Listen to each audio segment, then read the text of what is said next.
All right, welcome back, everybody. So last video we looked at array copies and being able to make some cogs and gears and other interesting things like that.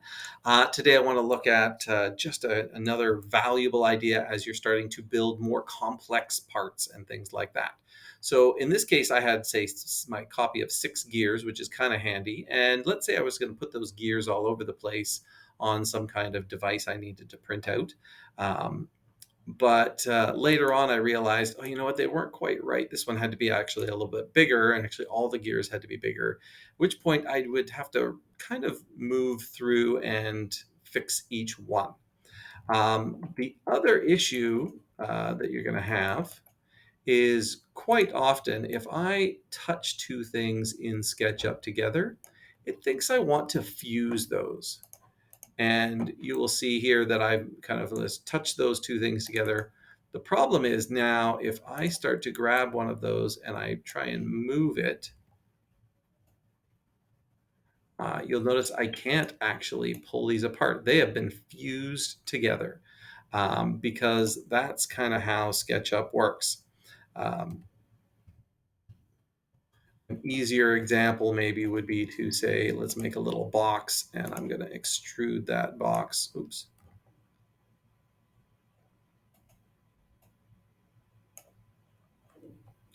There we go. And then I would make another little box beside this, extrude this box. And if I grab this and I grab my move tool and I just pull it over to the corner here. Notice if you ever want to get something lined up nicely, try and move things to the corners or an angle here, and they will snap nicely there. So let's say I just move this here temporarily. It's now touching the other object, and then I decide I want to move that away. Well, you can see these have actually fused, they've joined together, which could be really, really useful depending on your design, but can also be a giant pain in your SketchUp world, because sometimes you just place them next to each other temporarily to get some kind of design. You actually want them to be separate entities or bits. Well, there's two ways we can handle this.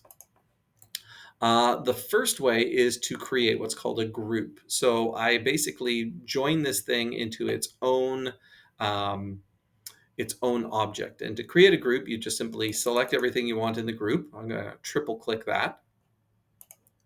And I'm going to right click on the object. And you can see we've got what's something called make group. And as soon as the group is made, you'll notice that I can easily now pull this over or even join it together with something, and then later on I can pull it apart. It's its own thing. And in fact, I can't even select an individual part of this thing. It's contained in a group. I can't edit it anymore until I double click, and you'll see then everything else kind of grays around it. And now I'm editing this object. It's kind of creating its own little self-contained system.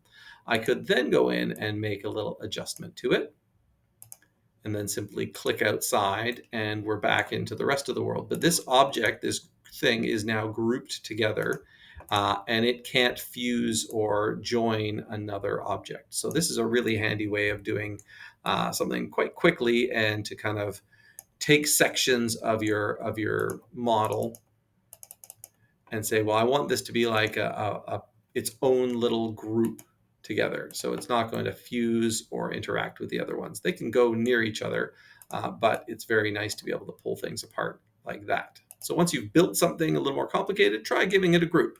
Or if we want to get a little more elaborate and you've got something that you're going to create regularly, like for instance, these cogs, um, here is a better way of going about it. So I'm going to delete all of those copies of the cog.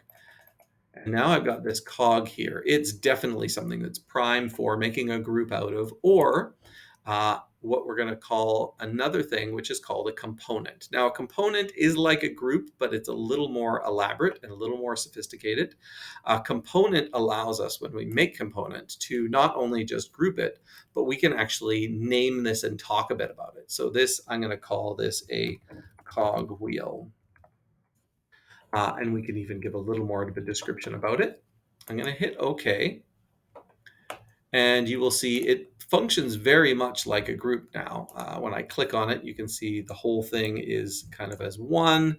Similarly, if I grab it and push it against something else, it's not going to fuse to it. I can move it away afterwards like so, no problem. The benefit of this is that if I were to say, do that kind of move thing, that array copy that I did, and let's say I was going to make /4 of these copies. Now I have 4 copies of this component.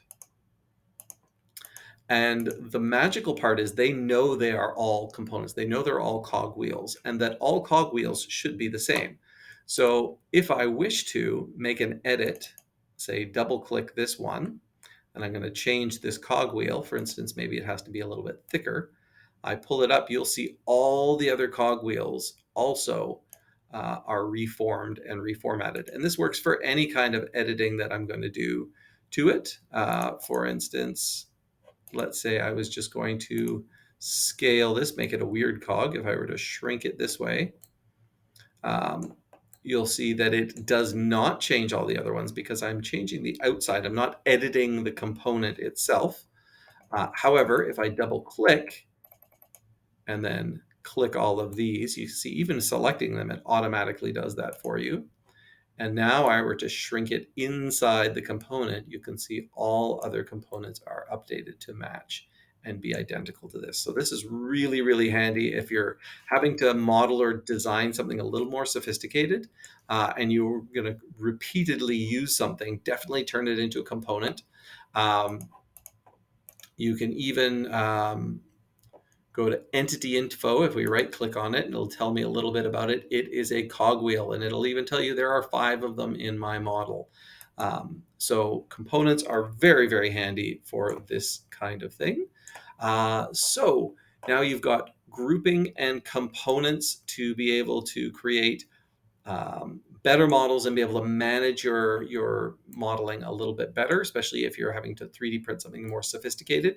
Although keep in mind, as we're 3D printing stuff, generally you want to lay it out like this. So each part could be printed individually. You don't necessarily want to actually build your thing in 3D as it's going to be finalized. You're going to want to assemble it after the fact. So keep that in mind as you are designing. But there is groups and components